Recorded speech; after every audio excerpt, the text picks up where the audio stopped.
Highways Punganur మొన్న ఆ అస్పి అనే అమ్మాయి మరణానికి సంబంధించి వీడియో ఇచ్చాను. ఆ వీడియో ఇస్తున్నప్పుడు నేను అసలు అనకూడదు, బట్ ఆ మాట అనేసాను.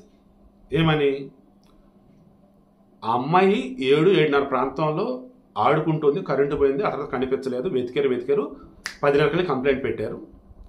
అప్పటికప్పుడు జిల్లా ఎస్పీ దాకా విషయం వెళ్ళింది. 11 టీంలు ఏర్పాటు చేశారు. అందులో డిఎస్పీలు, సిఐలు, ఎస్ఐలు, కానిస్టేబుల్ మొత్తం 11 టీంలు, నాకు 11 మంది, 11 టీంలు అండి. మళ్ళీ టీంలో కొంతమంది మెంబర్స్ ఉంటారు. అంటే అప్పుడు ఎంతమంది పోలీసులు చూడండి, అంతమంది మొత్తం జల్లెడ పెట్టారు. కానీ అమ్మాయి దొరకలేదు. బట్ అంతమంది ఇమీడియట్గా రియాక్ట్ అయ్యారంటే అయితే ఇతను అధికార పార్టీకి చెందినవాడని అయి ఉండాలి, లేదా బాగా డబ్బున్నాడని అయి ఉండాలి. బట్ నార్మల్ వాళ్ళ విషయంలో ఇంత స్పందన ఉండదు.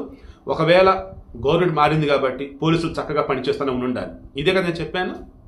దేవుడా, వచ్చారు వైసీపీ శవరక్షణ చేయడానికి. బిడ్డ కన్నా మాటలు రావట్లేదు అనటానికి, బట్ తప్పట్లేదు. శవం కనపడింది కదా, వచ్చారు రాజకీయం చేయడానికి. మొదలెట్టారు వైసీపీ వాళ్ళు.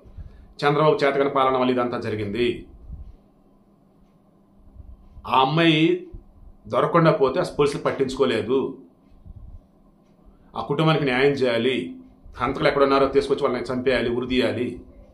ఎస్, చంపిన వాళ్ళు ఎక్కడైనా సరే తీసుకొచ్చి వాళ్ళని ఉరి తీయాల్సి, నో డౌట్. ఎందుకంటే ఈ పాపది మరణమే, మా హత్యే, నో డౌట్. ఎందుకంటే ఈ అజ్మతుల్లా వాళ్ళ ఇంటి దగ్గర నుంచి, ఆ అమ్మాయి వాళ్ళ నాన్న వాళ్ళ ఇంటి దగ్గర నుంచి ఈ సమ్మర్ స్టోరేజ్ ట్యాంక్ ఉంది, 4 కిలోమీటర్ల దూరంలో ఉంది. అండ్ మరో అది ఎత్తులో ఉండేది. అండ్ అక్కడికి వెళ్ళడానికి ఎస్ఎస్ పేట వాళ్ళే ఎలా ఏంటి మొత్తం ఐడియా ఉండేది అట. మిగతా వాళ్ళు వెళ్ళారంట, ఎందుకంటే మధ్యలో కొన్ని బ్యారెస్ ఏమి ఉంటాయి అట. ఈ ఎస్ఎస్ పేటలో ఈ ఒక పిల్లోడు, ముస్లిం పిల్లోడే, అజామా సమ్ కుర్రాడు, అతన్ని కూడా ఇద్దరు వేరే వాళ్ళు బండి మీద తీసుకెళ్ళబోతుంటే కదా, వాళ్ళని వెంబడిస్తూ ఈ సమ్మర్ స్టోరేజ్ ట్యాంక్ దాకా వెళ్ళి పైన దామున్నారో చూద్దామని చెప్పేసి ఎక్కితే అప్పుడు పిల్ల బాడీ కనిపించింది. అప్పుడు కదా తెలిసింది. సో పోస్ట్ మార్టం చేశారు. అక్కడ ఉన్నటువంటి వాళ్ళేమో పిల్ల ఒంటి మీద గాయాలు ఉన్నాయి అన్నారు, రక్తం కనపడింది అన్నారు. పోస్ట్ మార్టం చేసిన వైద్యులేమో ఎటువంటి గాయాలు లేవు, బట్ ఫోరెన్సిక్ ల్యాబ్ పంపుతున్నాము అన్నట్టుగా, డీటెయిల్ రిపోర్ట్ రావాలని టైం పెట్టింది అన్నట్టుగా పంపారు. బేసిక్ కదా ఇది. ఈ వైసీపీ వాళ్ళు ఏమంటారు, పోస్ట్ రిపోర్ట్ రావడానికి ఎన్ని రోజులు పెట్టిద్ది, ఏం పెట్టింది. జలవనరుల శాఖ మంత్రిగా చేసినటువంటి అమ్మటి రాంబాబు క్యూసెక్లు టీఎంసీ గురించి నాకెందుకు అంటాడు, ఆ పోలవరం గురించి నాకే అర్థమైంది, మీకేం చెప్పాలంటాడు. అతని మంత్రిత్వ శాఖ గురించి అతనికి తెలియదు, డాక్టర్ సంస్థ ఫోరెన్సిక్ సంబంధించి అతనికి తెలుసు అంట. ఇంకేనా వచ్చింది, ఎంత ఏం పట్టిద్ది అని అతను అంటాడు.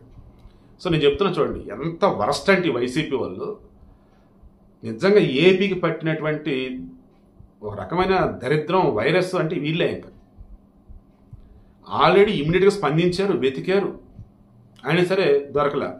చివరికి డెడ్ బాడీ అయినా సరే దోషం పడడం కోసం ఎఫర్ట్స్ అన్నీ పెడుతున్నారు. ఇంకా ఇందులో ఇంకా రాజకీయం చేయటం అంటే ఇంకేమైనా ఉందా? తర్వాత మన ముచ్చుమరి ఘటనకు సంబంధించి ఆ బాడీని ఎక్కడ వేశారు, ఏం వేశారని చెప్పేసి వాళ్ళు చెప్పిన చోటల్లో వెతికారా పోలీసులు? అండ్ హంతకులను పట్టుకోలేదు, అక్కడ ఎవరైతే ఎక్కించో వాళ్ళని పట్టుకున్నారా, జైల్లోనే ఉంచారా? అండ్ బాడీ వెతికారు ఇంక చివరికి బాడీకి సంబంధించేసి ముక్కలు చేసేసి అందులో వేస్తున్నప్పుడు అక్కడ వచ్చేసి నదిలో ముసలు ఉండే ఏరియా అండ్ పైనుంచి కొన్ని లక్షల క్యూసెక్ల నీళ్ళు వచ్చాయి. ఇంకుండిద్దా చెప్పండి? అప్పటికి వారం పైగా 10 రోజుల పైగా ఎత్తుకుతున్నారని ఉన్నారు. పోలీసులు ఎఫర్ట్స్ మొత్తం పెట్టారా? ఇంక ఇందులో రాజకీయం చేయడానికి ఏమైనా ఉందా అండి? జగన్మోహన్ రెడ్డి అధికారంలో ఉన్నప్పుడు ఎంతమందిని ఘోరంగా చంపారు. వారు వచ్చేసి మరలా బెయిల్ మీద బ్రహ్మాండంగా బయటకు వచ్చారా లేదా? ఒకసారి మీరే చెక్ చేయండి. సో వాళ్ళ పరిపాలనలో ఘోరాలు ఎన్నో జరిగి ఉన్నాయి 5 ఏళ్లలో. ఇప్పుడు వీళ్ళు పరిపాలనలో వచ్చేసి ఇన్సిడెంట్ జరిగిందంటే ఆగమేఘల మీద స్పందిస్తున్నారు, రెస్క్యూ నిర్వహిస్తున్నారు, కాపాడడానికి కొన్ని ఎఫర్ట్స్ అన్నీ పెడుతున్నారు. చివరికి ఇంకా బాడీ దొరికిందన్నా సరే ఏదో ఒక విధంగా హంతకులకు పట్టుకునే ఎఫర్ట్స్ కూడా పెడుతూనే ఉన్నారు. వాళ్ళు చేసిన మొత్తం చేస్తూనే ఉన్నారు. అయినా కానీ ఇంకా రాజకీయం చేస్తానంటే ఎంత ఘోరం అండి.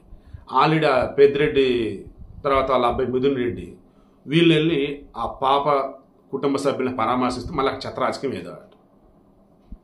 నాకు అర్థం కాదు ఇదేనండి. రాజకీయం చేయొచ్చు, మరి ఇంత దారుణమైన రాజకీయం చేయకూడదు. వైసీపీలు ఒకసారి క్రాస్ చెక్ చేసుకోవాలి అసలు ఏం చేస్తారు ఏంటని.